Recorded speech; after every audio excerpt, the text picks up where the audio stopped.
Doctor صاحب اکثر میرے عزیز و اقارب کے نا کان بہتے ہیں، اس کی کیا وجوہات ہو سکتی ہیں؟ جی، کان بہنے کی بہت ساری وجوہات ہیں۔ سب سے پہلے اور جو عام طور پہ ہم دیکھتے ہیں وہ ناک کا ہڈی کا بڑھ جانا یا ٹیڑھا ہونا ہے۔ جب ناک کی ہڈی بڑھتی ہے تو گند زیادہ پیدا ہوتا ہے، وہ پھر جس کو کیڑا کہتے ہیں گلے میں بھی آتا ہے، کانوں کی طرف بھی جاتا ہے۔ ایک تو یہ وجہ ہے۔ دوسری وجہ مڈل ایئر جو ہے نا، درمیانہ ہمارا کان، اس کا انفیکشن ہوتا ہے۔ جب وہاں پس ہوتی ہے تو وہ اس کو رستہ نہیں ملتا تو باہر کو نکلتی ہے، تو اس سے بھی کان بہنا شروع ہو جاتا ہے۔ تیسرا نمبر جو ہے نا، وہ آپ کہہ سکتے ہیں کہ کان کے اندر انفیکشن کے علاوہ کوئی رسولیاں یا ٹیومر ٹائپ جس کو ہم کہتے ہیں وہ ہو سکتے ہیں۔ پھر کان کا جو پردہ ہے وہ پھٹ جاتا ہے۔ اس کے پردے پھٹنے کی بھی بہت ساری وجوہات ہیں۔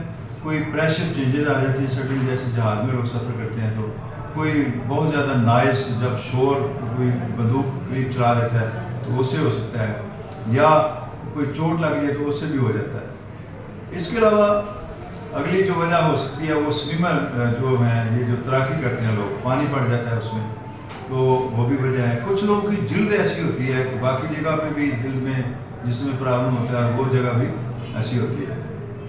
اور فارن باڈی جو ہے، بعض کا کوئی چیز اندر چلی جاتی ہے، اس سے بھی پھر چوٹ لگ جانا، سر کی چوٹ لگ جائے یا کان پہ چوٹ لگ جائے، یا بعض کا ایئر بڈ جس کو کہتے ہیں ہم، وہ اندر کو لوگ مار دیتے ہیں، یا پھر اور یہ بیویوں کی عادت ہوتی ہے کہ سوئی اندر مار دیتے ہیں۔ تو دیر آر ملٹیپل کازز، تو ان کا علاج بھی اکارڈنگلی ہے۔ عام طور پہ ایک تو میں یہ کہوں گا کہ کان جب بہہ رہا ہو تو گھر میں کم سے کم اگر اس کی صفائی ضرور کرے۔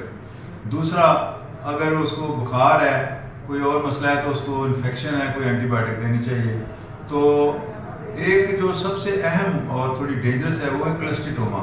آپ یہ سمجھ لیں کہ جلد جو ہے نا وہ کان کے اندر چلی جاتی ہے، اور وہ ایک ٹیومر ٹائپ ہے جو کہ ہڈی کو بھی کھا جاتا ہے، وہ ذرا ڈینجرس ہوتا ہے۔